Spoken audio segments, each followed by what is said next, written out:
why do I have to come up with a startup idea? Why do I have to reinvent the wheel? Why don't I just do the thing that like 90% of all millionaires do and just invest in real estate? And so I started going down that path of real estate. I got into Bigger Pockets. I started listening to every podcast, watching the webinars, reading the blogs, reading the forums. It was just like literally 4 or 5 hours a day, every day, just like getting obsessed with real estate and what it would do. And over the course of that 6 months, I ended up seeing a job at Bigger Pockets open up, and I was like, oh shoot, and they need a financial analyst. That's like exactly what I can do.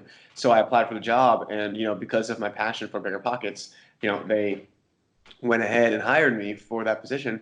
And now here I am today. So what's the one thing that would separate potential house hackers from people that are actually going out, getting the property and house hacking? Honestly, you're gonna be so uncomfortable in your first house hack. Right? Like when you're gonna be like you're making probably the largest investment you've ever made, probably tens of thousands of dollars. You don't really know if it's gonna work for you. You're gonna have all these what ifs, right? What if the roof caves in? What if you can't find tenants? What if the pipes burst? Right? You have all these what ifs.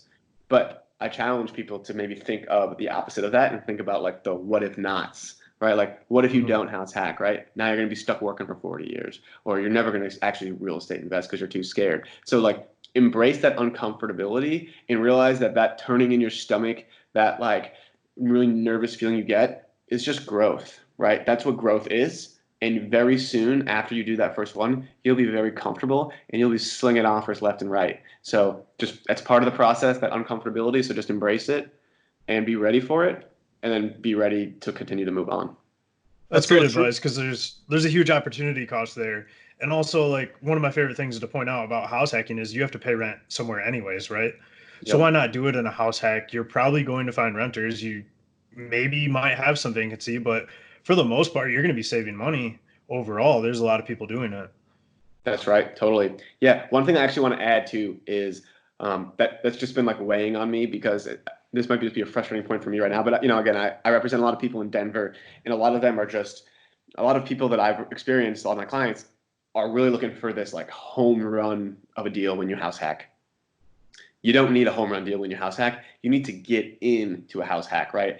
You could nickel and dime and save $10,000, $15,000 off the purchase price, but ultimately that's going to be like maybe $30, $40 off of your cash flow, which is going to mean nothing because you're probably renting a place, at least in my market, for like at a minimum $800, at a maximum maybe even $2,000.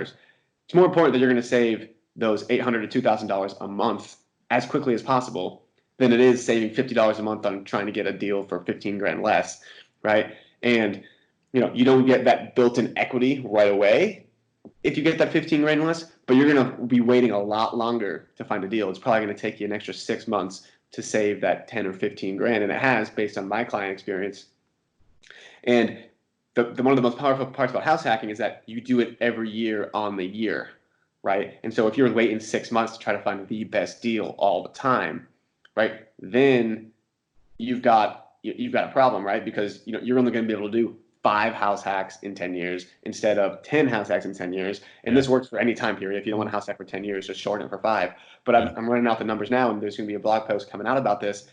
The difference there is also like $1 million over the course of 10 years. If you house hack every year on the year, but don't get a great deal, just get an okay deal that works.